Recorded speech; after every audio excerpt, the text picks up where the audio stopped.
about 5 years in the making now. So it is beyond amazing to me that we've finally gotten to this point. You know, there's sometimes you get to do things in your life and you think, how did I ever deserve something this fantastic? And this program has been just amazing to me. It's been a blessing in my life and the life of all the staff that's been involved. So many people came together to make this happen. The Mingle Foundation gave us a grant that helped us to fund the program. The Wrights Theater has given us their space. Claire and Rusty have opened their arms to some crazy theater folk and let us come here and do what crazy theater folk do. These guys behind me have worked really, really hard. And what you're kind of seeing today is sort of we're in the last 2 days of an ongoing workshop. We're already planning next year's workshop. You know, there's so many people that I want to thank. You know, Jenny Gordon, who's been my right hand through all of this. A lot of folks who have helped, you know, with lines and helped with the sets and the costumes. And Mary Obenreiter, my co-director, who has been my sanity through this whole process. So thank you, Mary. But this is an interesting concept. There's not many programs like this that exist, especially in the state of Pennsylvania. So a lot of folks are kind of watching us to see how this goes. We're already growing. We're already planning for next year. We're planning to do a few things between now and next year. Hope, Loke, and Sue traveled along a mountain road. They talked about carelessness, the color of the sun, and giving.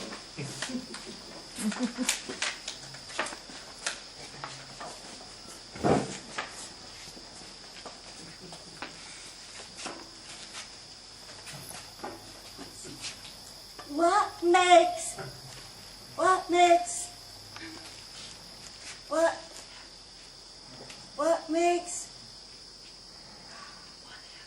one happy? Let's find out! The sound of the bell brought their gaze to the rooftops of the village below.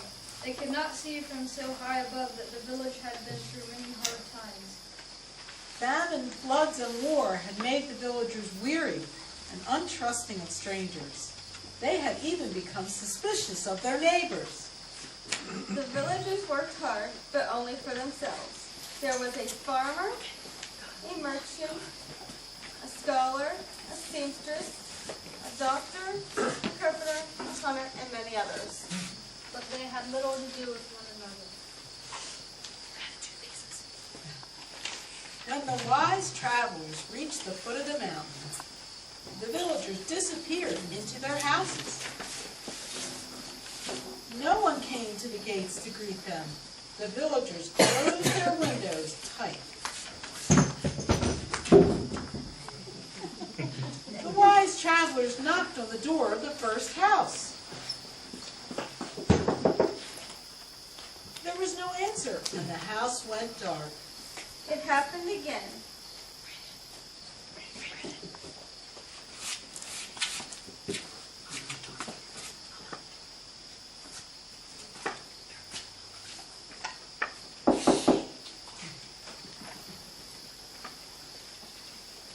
And again from one house to the next.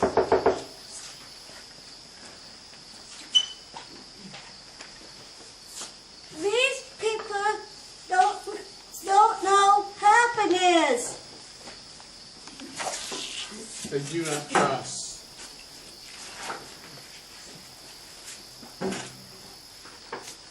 They are afraid?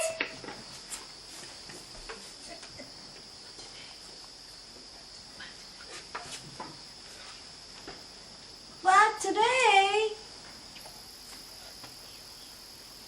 We will show them.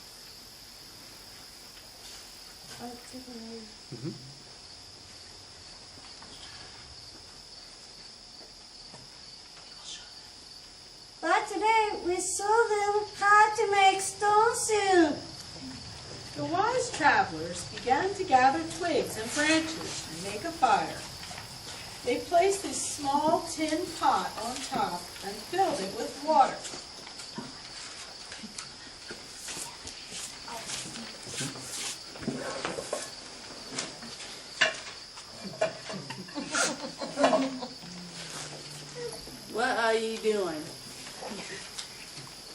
added twigs.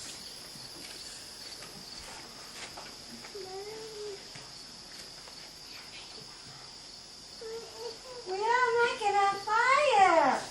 We are making stone soup, and we need 3 round smooth stones. The young lady and the travelers looked around the courtyard until they found just the right stone.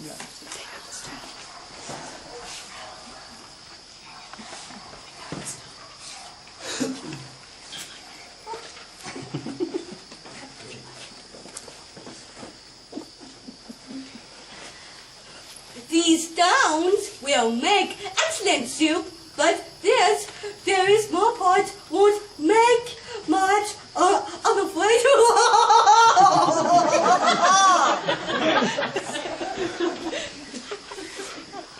My mother has a big pot. The young lady ran home. As she started to take a pot, her mother asked what she was doing.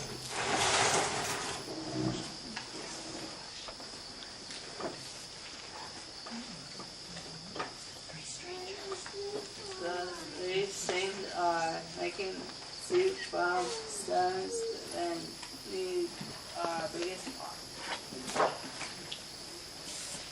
Stones are easy to go by. I learned how to do that. I don't that's it. The wise travelers poked the coals. As the smoke drifted up, the neighbors peered out from their windows. The fire in the large pot in the middle of the village was a true curiosity. One by one, the people of the village came out to see just what this stone soup was.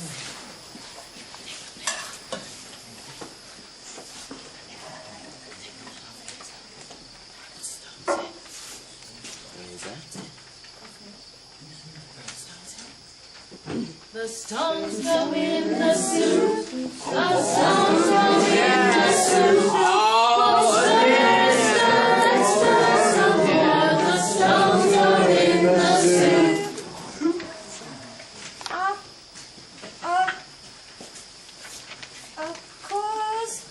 Of course, all style is stone soup.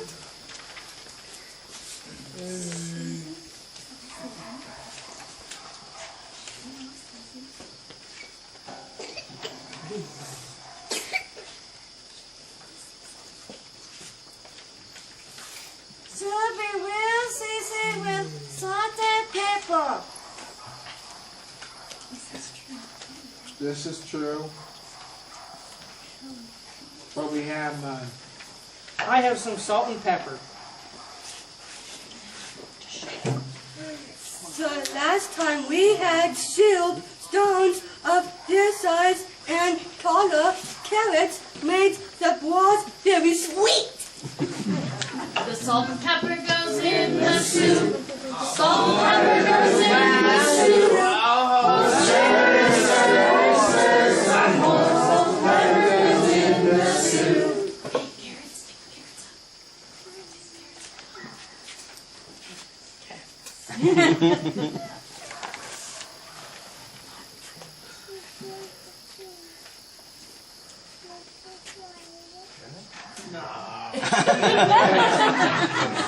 The carrots go in the soup. The carrots go in the soup. Stir, stir, stir some more. The carrots go in the soup.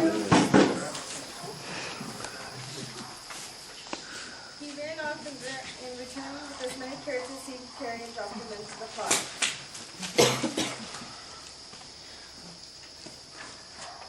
Do you think it would be better with onions?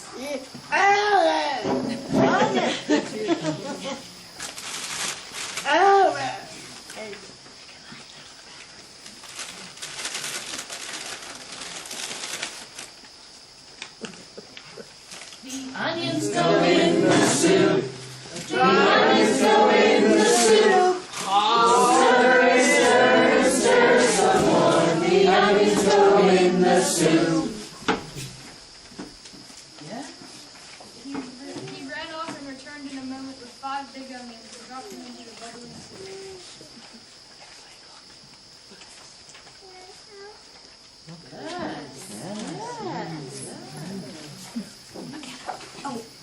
But if we only had some mushrooms!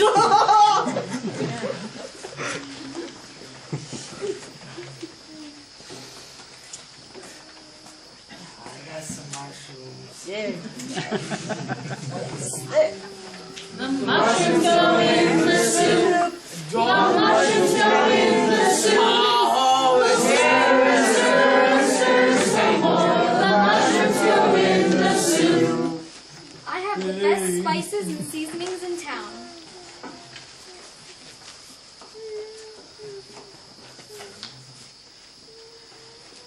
Tap, you laugh. Tap, The spices go in the soup. The spices go in the soup. Some more. The spices go in the soup. I have some wonderful noodles for the soup. The noodles go in the soup.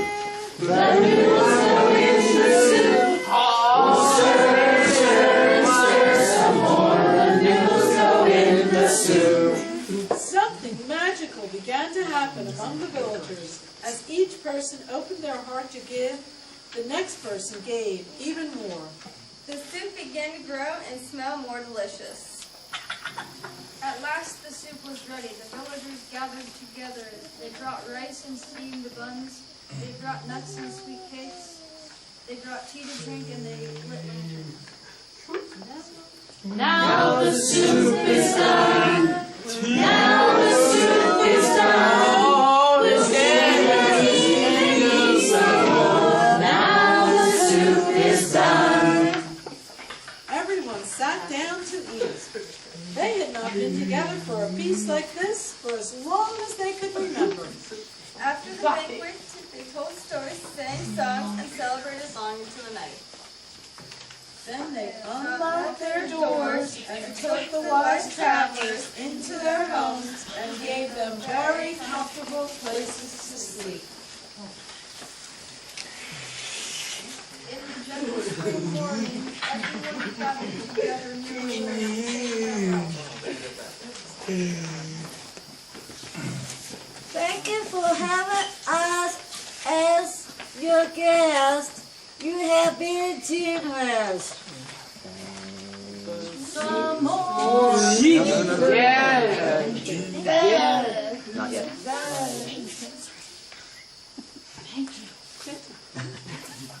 Go ahead.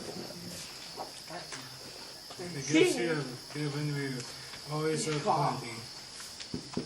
You have shown us that sharing makes us all richer. And to think, travelers. Think. And to think